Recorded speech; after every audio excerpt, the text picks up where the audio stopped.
Hello children, welcome back to your channel study with Poonam ma'am. तो 7th class आज हम geography में पढ़ेंगे चैप्टर 4 एयर। तो एयर के बारे में पढ़ते हैं। चलिए let's start. Our earth is surrounded by a huge blanket of air called atmosphere। ये तो आप सभी जानते हो, छोटी क्लास से पढ़ते आ रहे हैं कि हमारा जो अर्थ है उसके चारों तरफ क्या है, एक वायु की, एयर की बहुत ह्यूज ब्लैंकेट है, चादर है, इससे घिरा हुआ है, जिसे हम एटमॉस्फेयर कहते हैं। और जितने भी लिविंग्स हैं इस अर्थ पर वो क्या हैं, जितने भी लिविंग बीइंग्स हैं इस अर्थ पर जो रहते हैं वो इस एटमॉस्फेयर पर पूरी तरह निर्भर करते हैं, पूरी तरह डिपेंड हैं इस एटमॉस्फेयर से। अगर एयर नहीं होगी तो हम लोग क्या हो जाएंगे, सांस नहीं ले पाएंगे और मर जाएंगे। सो ये क्या करती है, एक provide us the air we breathe. जो हम सांस लेते हैं, हमें सांस लेने के लिए जो एयर की ज़रूरत पड़ती है वो ये प्रोवाइड करती है, हमको देती है। और जो सूर्य की जो रेज होती हैं, उन रेज के जो हार्मफुल रेज जो होती हैं, हार्मफुल इफेक्ट जो होती है, उससे भी हमारी रक्षा करती हैं। मतलब जो ये एटमॉस्फेयर होता है, जो ये ह्यूज ब्लैंकेट टाइप चादर के समान जो एयर मोटी वो होती है, परत होती है, वो उसको क्या, उससे हमें क्या हेल्प मिलती है। एक तो हम सांस लेने में, हमारे जीने के लिए भी ज़रूरी है।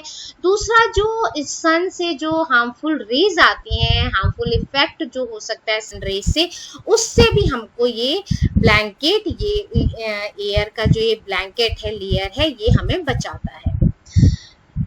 इसके बिना, without this blanket of protection, ये जो ब्लैंकेट ऑफ प्रोटेक्शन है, चादर का जो प्रोटेक्शन है, अगर ये नहीं हो तो हम दिन में के टाइम जो इतनी तेज धूप पड़ती है ना, सूर्य की जो गर्मी, सोचिए जब इतनी प्रोटेक्ट करती है ये एयर हमें, जब रेस को, हार्मफुल रेस को नहीं आने देती है, तब इतनी गर्मी लगती है। और अगर ये ना हो, आप इमेजिन करो, अगर ये ना हो तो सूरज की जो इतनी गर्मी है उससे बिल्कुल हम जल सकते हैं, राख बन सकते हैं। और रात के समय जो ठंडा मौसम हो जाता है ना, उससे हम जम सकते हैं।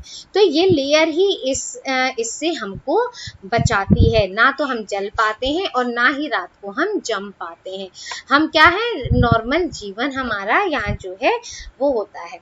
तो इसीलिए यह जो मास ऑफ एयर है, जिसने हमारी अर्थ के टेम्परेचर को रहने लायक बनाया है, वो सिर्फ इसीलिए है। Composition of the atmosphere, atmosphere में कंपोजिशन। अब क्या आप जानते हैं कि जिस एयर का यूज हम करते हैं सांस लेने के लिए, वो असल में क्या है, मतलब किन किन गैसेस से मिलकर बना है। तो ये बना है nitrogen and oxygen, are two gases which make up the bulk of the atmosphere. Nitrogen और ऑक्सीजन ही ऐसी दो गैसेस हैं जिससे हमारा जो ये एटमॉस्फेयर है, बहुत बड़ा एरिया जो है, इसी से बना हुआ है। इसके साथ साथ इसमें कार्बन डाइऑक्साइड भी होती है, हीलियम भी होता है, ओजोन भी होता है, ऑर्गन भी होता है, और हाइड्रोजन भी थोड़ी मात्रा में ये भी पाई जाती है। लेकिन जो मेन पार्ट होता है वो क्या है, नाइट्रोजन एंड ऑक्सीजन। आप देखो इस पिक्चर से भी आप पता कर सकते हो, नाइट्रोजन 78% और ऑक्सीजन 21%। उसके बाद एक कार्बन डाइऑक्साइड भी है, आर्गन भी है, और ऑल अदर गैसेस भी हैं, like helium, ozone, argon, hydrogen, इस तरह की और गैसेस भी इसमें है, लेकिन वो बहुत कम मात्रा में मिलती हैं। इन गैसेस के अलावा और क्या होता है, धूल होता है, डस्ट होता है ना, इन डस्ट पार्टिकल्स होते हैं। और ये कैसे, जो यहाँ आपको ये दिखाया गया है, इसको जरूर आप देख लीजिएगा कौन सी कितनी परसेंटेज में है। Nitrogen is the most प्लेंटिफुल gas in the air. Nitrogen जो है वो एयर में सबसे ज्यादा पाई जाती है। यहाँ देखो 78% दिया हुआ है, तो सबसे ज्यादा पाई जाने वाली गैस है। When we inhale, we take some amount of nitrogen into our lungs and exhale it. जब हम सांस लेते हैं तब हम हमारे जो लंग्स हैं उसमें कुछ नाइट्रोजन भी ले जाते हैं और फिर उसे हम एक्सेल कर देते हैं। इनहेल कर लेते हैं लेकिन फिर उसको बाद में हम एक्सेल कर देते हैं। लेकिन ये प्लांट्स के लिए नाइट्रोजन गैस जो है ये प्लांट्स के लिए बहुत ज़रूरी होती है। प्लांट्स को के जीवन के लिए, सर्वाइवल के लिए बहुत ज़रूरी होती है। They can not take, plants के लिए बहुत ज़रूरी होती है और मतलब किसकी, नाइट्रोजन की बहुत ज़रूरी होती है, बहुत इम्पॉर्टेंट होती है। और वो सीधे क्या करते हैं, एयर से नाइट्रोजन को नहीं ले सकते हैं। ठीक है, नाइट्रोजन इतनी होती है लेकिन वो डायरेक्ट नहीं लेते हैं। वो कैसे लेते हैं, वो जो मिट्टी होती है ना, रूट्स जहाँ से हमारा मिट्टी के अंदर होते हैं, प्लांट्स की जो रूट्स होती है, उस रूट्स में, उन जड़ों में रहने वाले जो बैक्टीरिया होते हैं उनके थ्रू वो बैक्टीरिया जो होते हैं वो नाइट्रोजन को लेकर इसका क्या करते हैं, इसका रूप बदल देते हैं, इसका फॉर्म चेंज कर देते हैं, जिससे पौधे इनका यूज कर सकें। यानी मिट्टी में जो मिट्टी में मिलकर मिट्टी में मिल जाती है नाइट्रोजन, उधर जो बैक्टीरिया होते हैं वो इसका फॉर्म चेंज कर देते हैं और रूट्स के थ्रू ये नाइट्रोजन पूरे पेड़ पर पूरे प्लांट्स को मिलती है। और ऑक्सीजन जो है वो सेकेंड मोस्ट प्लेंटीफुल है। वो कितनी थी, 21% दिखाई दी है ना पिक्चर में, आप फिर से देख लीजिएगा। तो ऑक्सीजन जो है वो सेकेंड मोस्ट प्लेंटीफुल गैस है जो हम एयर में पाई जाती है। और जो इंसान हैं, जो एनिमल्स हैं, उनको सांस लेने के लिए ऑक्सीजन की बहुत ज़रूरत होती है। ये इनको हम एयर से हमेशा हम ऑक्सीजन लेते हैं। हाँ, जैसे ग्रीन प्लांट्स हुए, है ना, ग्रीन प्लांट्स क्या करते हैं, प्रोड्यूस ऑक्सीजन ड्यूरिंग फोटोसिंथेसिस। जो ग्रीन प्लांट्स होते हैं वो फोटोसिंथेसिस के टाइम पर क्या करते हैं, ऑक्सीजन प्रोड्यूस करते हैं, हमें ऑक्सीजन देते हैं। इस तरह से जो एयर होती है, एयर में ऑक्सीजन की जो क्वांटिटी है वो क्या हो जाती है, मतलब बैलेंस बनी रहती है क्वांटिटी, क्योंकि हम क्या करते हैं, कार्बन डाइऑक्साइड हम निकालते हैं और ऑक्सीजन लेते हैं, तो इससे हमारे एटमॉस्फेयर में ये बैलेंस बना रहता है। लेकिन हम अगर पेड़ों को काटते जाते हैं तो इससे क्या हो जाता है, बैलेंस हमारा डिस्टर्ब हो जाता है, क्योंकि कार्बन डाइऑक्साइड, जब पेड़ ही नहीं होंगे तो कार्बन डाइऑक्साइड कौन लेगा, और वो कार्बन डाइऑक्साइड वो सब प्रिपेयर करके फिर हमें ऑक्सीजन कैसे देंगे। और इंसान बहुत सारे हैं, पेड़ कम है, तो कार्बन डाइऑक्साइड भी ऑक्सीजन कितनी बनाएगा प्रोड्यूस करने के लिए, जितने पेड़ हैं उसी के अकॉर्डिंग तो बनेगी ऑक्सीजन। इसीलिए पेड़ नहीं काटने चाहिए, है ना, इसलिए बार बार कहा जाता है ज्यादा से ज्यादा पेड़ लगाए जाएं। तो carbon dioxide is another important gas. तो इससे हमें क्या पता चला कि कार्बन डाइऑक्साइड भी एक इम्पॉर्टेंट गैस है। जो ग्रीन प्लांट्स होती है वो अपने खाना बनाने के लिए, अपने फूड के रूप में क्या करते हैं, कार्बन डाइऑक्साइड का यूज करते हैं और ऑक्सीजन हमको वापस देते हैं। इंसान और जो एनिमल्स हैं वो कार्बन डाइऑक्साइड क्या करते हैं, बाहर निकालते हैं, कार्बन डाइऑक्साइड रिलीज करते हैं, और प्लांट्स ऑक्सीजन रिलीज करते हैं।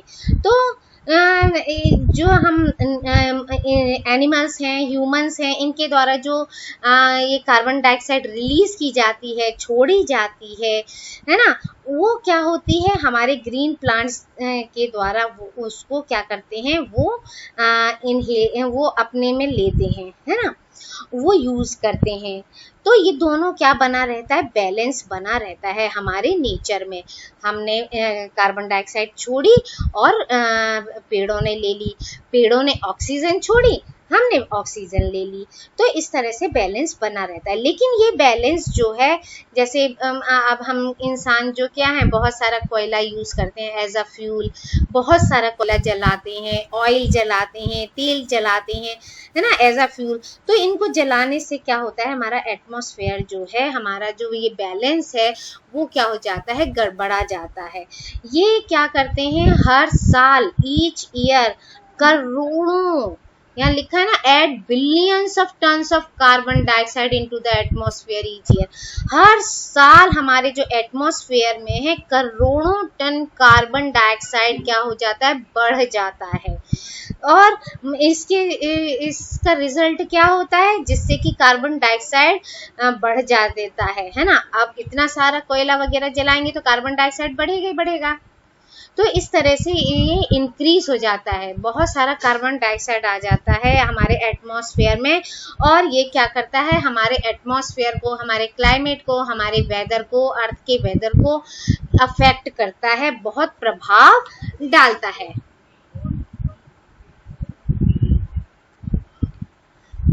Now structure of the atmosphere, हमारा जो एटमॉस्फेयर है उसका स्ट्रक्चर कैसे बना हुआ है। तो हमारा जो एटमॉस्फेयर है बेटा जी, वो डिवाइड है 5 लेयर्स में, और ये अर्थ के सरफेस से स्टार्ट होता है। From the earth surface these are troposphere, stratosphere, mesosphere, thermosphere and exosphere. ठीक है, अब ये देखिए इधर आपको ये पिक्चर दी हुई है, इस पिक्चर से आप समझ सकते हो। ठीक है, सबसे पहले है ट्रोपोस्फेयर। ट्रोपोस्फेयर के लिए, ट्रोपोस्फेयर में क्या है, this layer is the most important layer of the atmosphere. Atmosphere के लिए सबसे इंपॉर्टेंट लेयर है, और इसकी एवरेज हाइट है 13 किलोमीटर। और the air we breathe exist air, जो हम सांस लेते हैं ना, ऑक्सीजन जिसकी, वो इस लेयर में ही मिलती है। और मौसम की जितनी भी घटनाएं होती हैं, जितने भी मौसम की सभी घटनाएं होती हैं, जैसे रेनफॉल होना, फॉग होना और हेल स्टॉर्म होना, ये सारी इस लेयर के अंदर ही आती हैं। फिर आता है इसके बाद नेक्स्ट है स्ट्रेटोस्फेयर। ये देखिए स्ट्रेटोस्फेयर। आप पहले पिक्चर देख लेते हैं। हमारा ये हो गया, ये आ गया, इसकी ये हो गई, ये 13 किलोमीटर। इसके बाद यहाँ से हमारी शुरू हुई स्ट्रेटोस्फेयर। स्ट्रेटोस्फेयर में क्या है, अबव द ट्रोपोस्फेयर के बाद क्या है, stratosphere. Above the troposphere lies the stratosphere. हमको आगे समझ में, जहाँ ट्रोपोस्फेयर खत्म हुआ उसके बाद स्ट्रेटोस्फेयर शुरू हुआ, और ये लगभग इसकी हाइट है 50 किलोमीटर। एंड जो ये लेयर होती है, ये क्लाउड, ये जो लेयर होती है, इस लेयर में क्या होते हैं, जो क्लाउड है और जो मौसम संबंधी घटनाएं हैं, इससे मुक्त होती हैं, इसमें नहीं होती हैं। ठीक है, almost free from the clouds and associated weather phenomena, इसमें इस तरह की चीजें नहीं होती हैं। इसलिए यहाँ की परिस्थितियाँ, यहाँ का जो ये फीचर होता है वो कैसा होता है, यहाँ की जो कंडीशन होती है वो फ्लाइंग एरोप्लेन्स यानी हवाई जहाज उड़ाने के लिए बहुत ही अच्छा माना गया है। ठीक है, जो स्ट्रेटोस्फेयर होता है, स्ट्रेटोस्फेयर की एक और इम्पोर्टेंस है, एक और इम्पोर्टेंट चीज़ है, वो है कि इसमें ओजोन गैस की जो लेयर है वो होती है। और ये लेयर जो होती है वो जो सन से हार्मफुल गैसेस जो आती हैं, हार्मफुल रेज जो आती हैं, उनको रोकती है। तो इससे हमारी भी प्रोटेक्ट करती है, ये हार्मफुल रेज को आने से, हमारे पास आने से ये जो लेयर है वो रोकती है। यानी स्ट्रेटोस्फेयर में हवाई जहाज उड़ाना और ओजोन लेयर, ये दो चीज पाई जाती है। थर्ड है मेसोस्फेयर। मेसोस्फेयर थर्ड लेयर है हमारे एटमॉस्फेयर की, और ये है स्ट्रेटोस्फेयर के ठीक बाद, और इसकी हाइट कम से कम 80 किलोमीटर है। और meteoroids burn up in this layer. ठीक है, ये क्या होती है, ये इसमें क्या होता है, जो स्पेस में जो ये मीटियोरॉइड्स होते हैं, इसमें जो मीटियोरॉइड्स होते हैं वो क्या करते हैं, वहाँ से स्पेस से इधर एंटर करने वाले जितने भी मीटियोरॉइड्स हैं, इस लेयर में आने पर वो जल जाते हैं। फिर है आपका थर्मोस्फेयर। थर्मोस्फेयर जो है ये temperature rises very rapidly with increasing height. अब इसमें जो होता है, जैसे जैसे ऊंचाई बढ़ती जाती है, ऊंचाई बढ़ने के साथ साथ इसका टेम्परेचर जो होता है बहुत तेजी से क्या होता है, इंक्रीज होता है। ठीक है, आयनोस्फीयर जो होता है is a part of this layer. Ionosphere भी इसका एक पार्ट होता है, और ये लगभग कितना होता है ये, कितनी दूर है इसकी लगभग 80 से लेकर 400 किलोमीटर तक ये लेयर होती है। ठीक है, इसमें आइनोस्फीयर भी हो गया। और this layer helps in radio transmission, और ये लेयर किसके काम आती है, रेडियो ट्रांसमिशन के लिए यूज होती है। इनफैक्ट रेडियो वेव्स जो होती हैं, है ना, radio waves transmitted from the earth are reflected back to the earth by this layer. इस जो अर्थ से जितनी भी रेडियो